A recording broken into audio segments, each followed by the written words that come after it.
Kindergartners, welcome to a new engineering design activity. We are on week 6.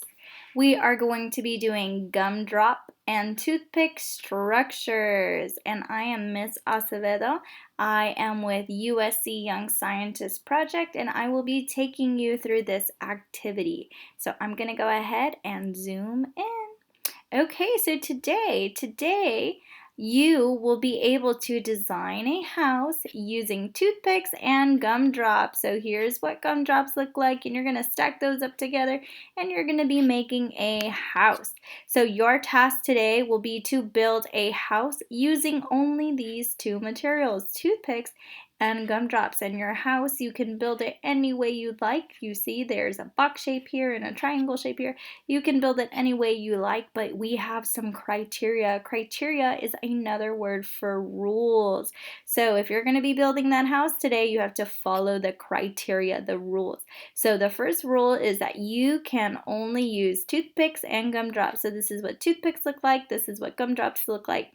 And if you don't have these materials in your house, you can use any type of stick, and you can use marshmallows. Marshmallows or gummy bears is another candy/treat that would work for this. Your next rule is that your house must stand up, just like these. They're standing on their own. They do not lay flat on the table.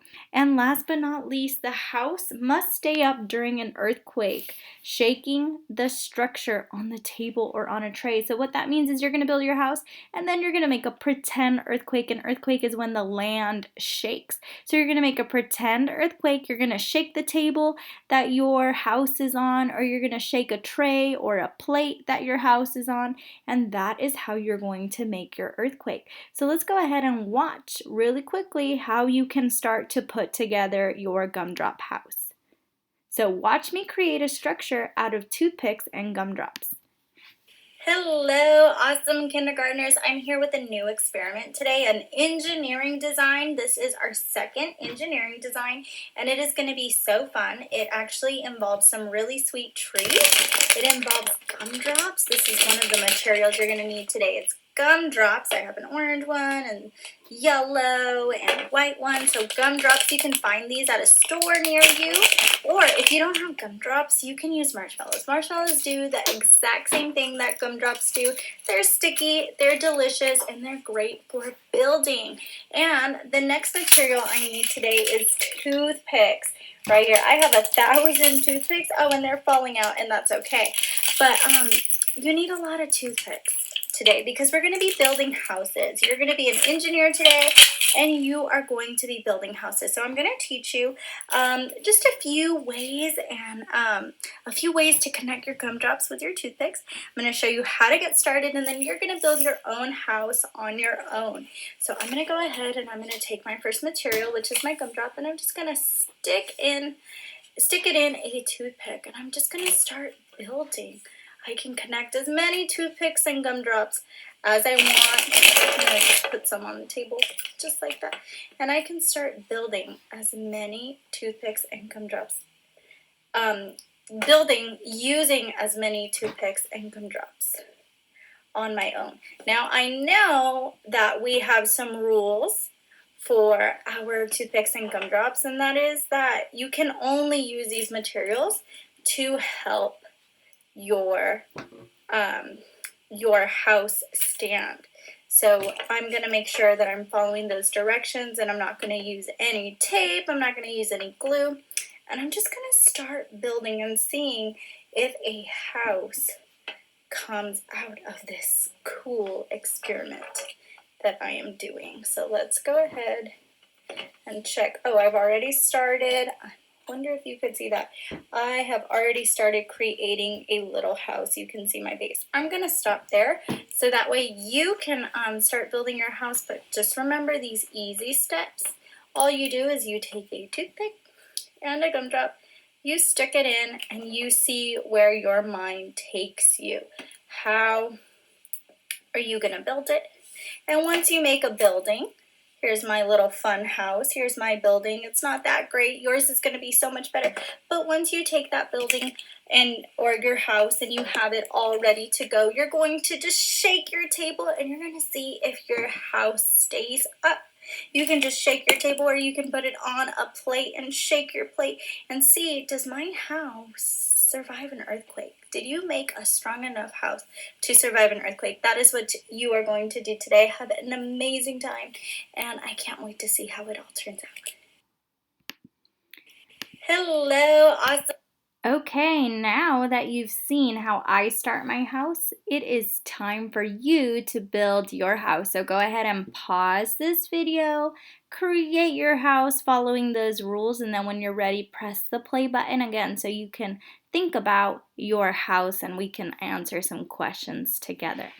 So go ahead and pause and then play, and I'm going to keep going. So reflect. Now we need to think deeply about our houses.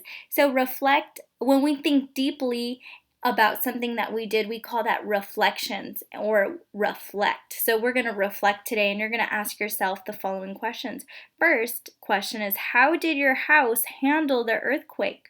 And you can start your answer with my house, and then tell me what happened. Did your house fall down? Did it stay up? How did it handle that earthquake? So think about it.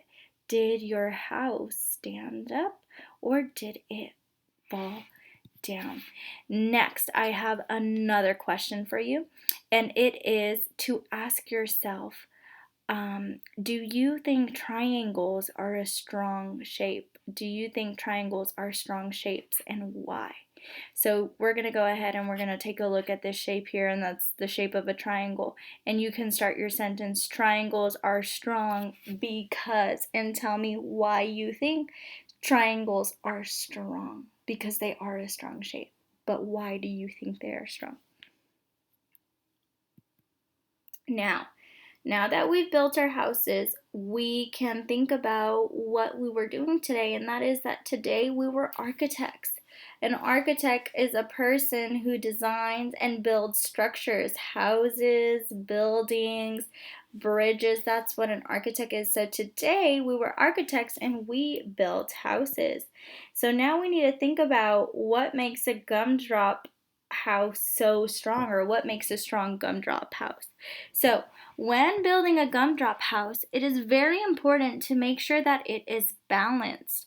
Balance means that it is steady, strong, and the weight of the building is equal, especially on the bottom. So as you can see here, I put a nice red arrow so you can put your attention to it, that my gumdrop house on the bottom here is equal. There's 4 gumdrops, and they all have a stick, and the weight is equal, so it's able to carry my house. So that's the first part of building a strong gumdrop house. You need to make sure that the bottom is balanced. So you want a house that has a strong foundation, a strong bottom. Next, we need to do the second thing, and that is use triangles. A triangle has 3 sides and 3 corners. 1, 2, 3. 1, 2, 3. Triangles are such strong shapes, and you can use this strong shape in your gumdrop house. So architects use triangles because it can hold its shape. The triangle doesn't fall down because all 3 sides keep it together, even when there is weight and force on it. So even though our gumdrop houses are a little heavy because we're holding up the house, a triangle shape will still carry it really well. And when there's an earthquake and there's force on your gumdrop house, a triangle will stay in place even when there's force on it because of all the equal sides here. So the weight or force is spread out equally on all 3 sides. So what makes a strong gumdrop house? That is a triangle. You want to build a house that uses triangle shapes.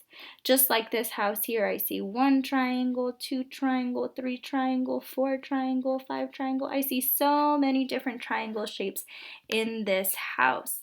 So now let's take a look at triangles in the real world in buildings. It says many buildings have triangle shapes that make it's strong. So just like this, I see triangles here. They're made out of cement and they're nice and strong. And sometimes you can find the triangle shape in different parts of buildings. So let's take a look. Do you see the triangles in these photos? I do. I see that here there's a triangle shape because this wall is leaning in and it goes all the way to the top and it comes down with this wall, and I see the floor here as the base, so I see a triangle here. I see a triangle here, and I see, wow, so many triangles here. There's so many triangles in real buildings. So now it's time for you to show your learning and rebuild your house. You're going to have the same criteria, you're going to have the same rules, but this time you're going to use your new learning to make your house stronger. You want to make your Gumdrop house survive that earthquake. So go ahead and use those toothpicks, use those gumdrops, and think about those those two things that you need to make a strong house that I just taught you. You need a special kind of shape, and you need to do something special to the bottom of your house in order to make it stand strong. So that's what you're going to do now. It's time for you to rebuild your house and make it nice and strong. So before we go today, I want to share with you Scientist of the Week. This week our scientist is Wendell Jerome Campbell. Campbell grew up in East Chicago, Indiana. This is him right here, Wendell. He was inspired to become an architect after watching his father, a carpenter and contractor, build homes. So that's what a carpenter and contractor does. They build homes, and Wendell Jerome Campbell was inspired by his dad.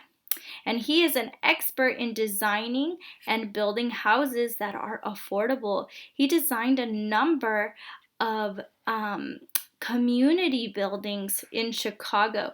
So what that means is he made a lot of buildings where families can live, and he made them easy to pay for. So that's very important. And also, he remodeled Chicago's DuSable Museum of African American History. So I put that here. Remodel means that he made it look new and he made it look better. So he remodeled that building. So he's done so much in his life, and he is an architect. He's our scientist of the week. So thank you so much for joining us, my friends. I can't wait to hear about your gumdrop structures and see how those houses turned out. So keep trying, make them strong, and hopefully they can survive an earthquake. I will see you all next week. Goodbye.